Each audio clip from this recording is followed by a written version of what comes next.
Assalamualaikum warahmatullahi wabarakatuh. Tayyib, kita bertemu lagi untuk pembahasan singkat hasil dari Zoom kemarin. Karena Zoom kemarin ada beberapa kendala sinyal, suara dan lain sebagainya. Di sini Ustazah akan memperjelas dengan singkat ya.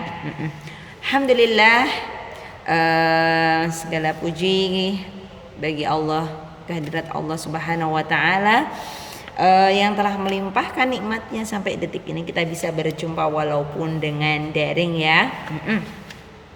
Alhamdulillah BDR. Pada kesempatan kali ini kita akan belajar bab ketiga, yaitu adalah bab sebelum masuk ke PTS, yaitu adalah bab tentang apa? Perilaku terpuji atau kita sebut dalam Islam yaitu akhlakul karimah ya. Akhlakul karimah. Thayyib. Yang pertama yang akan kita bahas yaitu adalah rendah hati. Rendah hati adalah sifat terpuji yang kita ambil dari sifat baginda kita Nabi Agung, Nabi besar Muhammad sallallahu alaihi wasallam ya, atau disebut dengan tawadhu. Ikuti tawadhu. Tawadhu artinya rendah hati. Rendah hati bukan rendah diri. Rendah diri itu bukan rendah diri ya, tapi rendah hati itu tidak sombong. Nah, itu poinnya. Rendah hati itu tidak sombong ya, walaupun memiliki kelebihan. Nah, tidak menyombongkan diri dan tidak berpilih-pilih teman. Nah, itu penting. Karena apa? Karena yang namanya manusia itu sama di hadapan Allah. Yang membedakan adalah apa? Ketakwaannya ya. Tayyib. Rendah hati disebut dengan tawadhu dan lawan katanya yaitu adalah sombong atau takabbur. Naudzubillah.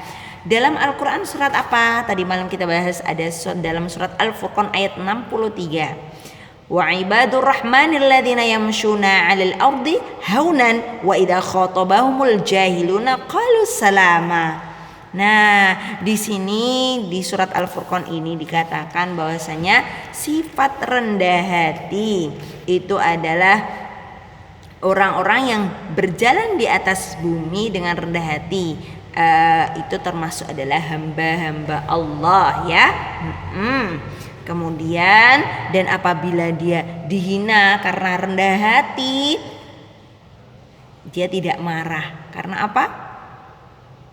Karena Allah yang Maha melihat ya. Bukan rendah hati bukan berarti kalah ya. Tapi rendah hati dia tidak sombong.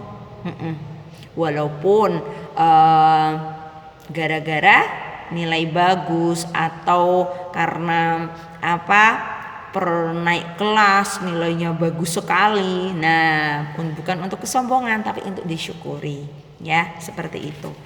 Baiklah, kita buka halaman 26. Ciri-ciri sifat rendah hati itu apa sih? Nah, mau menerima kritik dan saran. Maksudnya apa?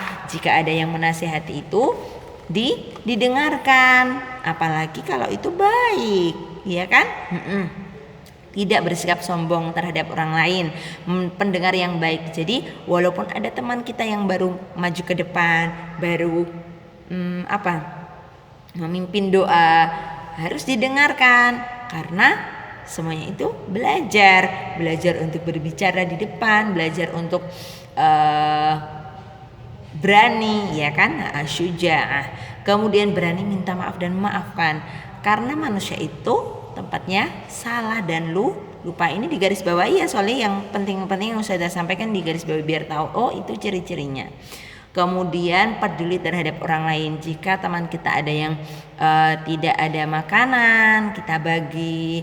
Jika ada teman kita yang butuh bantuan, kita tolong, seperti itu. Tidak membeda-bedakan teman. Jadi entah itu dia berkulit putih, berkulit biasa saja, tinggi, agak pendek, itu tidak terlihat dari itu, tidak pilih-pilih kan. Aku nggak boleh, itu namanya ciri-ciri sombong, nauzubillah. Kemudian mau menerima kekurangan dan kelebihan orang lain.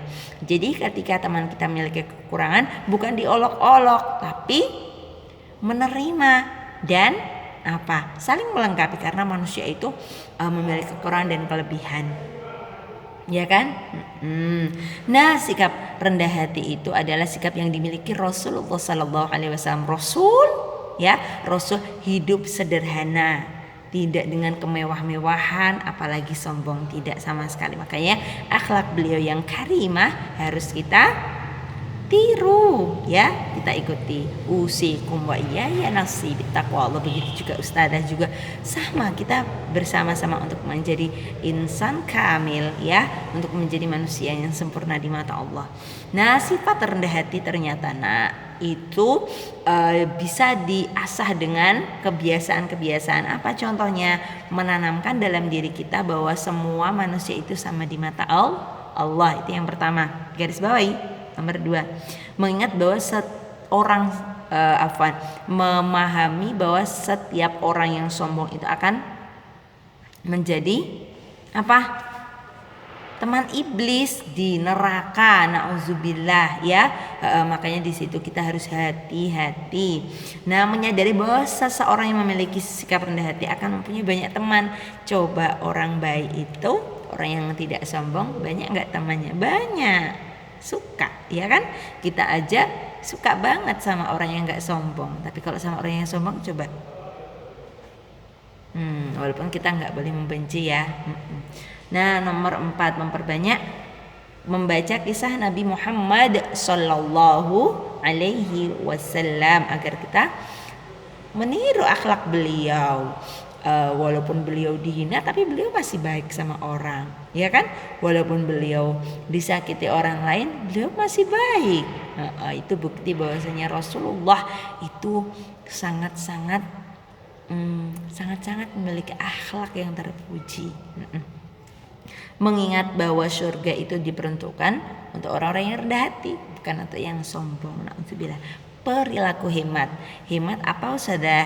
Hemat itu tidak boros, ya. Hemat itu sesuai kebutuhan. Hemat itu tidak menghambur-hamburkan, tidak menyia-nyiakan, tidak berlebihan, terus tidak mubazir. Nah, tapi hemat itu nanti aku pelit tuh Ustazah. Enggak sayang, hemat itu beda sama pelit. Kalau pelit itu dia memiliki makanan, memiliki harta yang haknya itu bisa berbagi ke yang lain, tapi tidak berbagi. Tapi kalau hemat, kita sudah sedekah, kita sudah berbagi, dan kita makan secukupnya, kita jajan secukupnya, kita kita punya mainan secukupnya. Baru aja jajan lagi, itu namanya boros. Ustaz, tapi kalau aku beli jajan tapi habis itu dibagikan, boleh, itu namanya berbagi, ya. Tayyib. Nah, di sini dalam Al-Quran surat Al-Isra di garis bawahi ayat 27, innal mubadzirina kanu ikhwana syayatin wa kana syaitan li rabbih kafura. Orang-orang yang mubadzir, itu yang menyia-nyiakan, yang berlebih-lebihan, itu adalah kanu min ikhwani syayatin. Mereka itu termasuk dari apa sayang? Termasuk saudaranya syaitan, nauzubillah. Tayyib. Nah, kemudian silahkan dibaca kembali pelajarannya, ya. Kita langsung ayo berlatih. Lawan dari sikap sombong takabur adalah rendah hati. Pintar. Sikap rendah hati disebut tawadhu. Nah, salah satu ciri dari sikap rendah hati adalah tidak membeda-bedakan teman dalam bergaul. Boleh. Allah menyukai orang yang berhemat dan membenci orang yang boros. Menggunakan air secukupnya merupakan salah satu contoh dari sikap berhemat. Tayyib. Nah, PR-nya untuk hari Jumat besok yaitu adalah membaca sampai Mana sayang? Sampai halaman 29 ya. Sampai halaman 29. Yaitu yang belum kita bahas. Apa? Yaitu adalah gemar membaca dan juga apa? Pantang menyerah. Oke? Itu yang saya sampaikan. Kata Allah lakum dawaman najah. Ma'anaja fi kulli umur bin najah wa taufik insyaallah. Wassalamualaikum warahmatullahi wabarakatuh.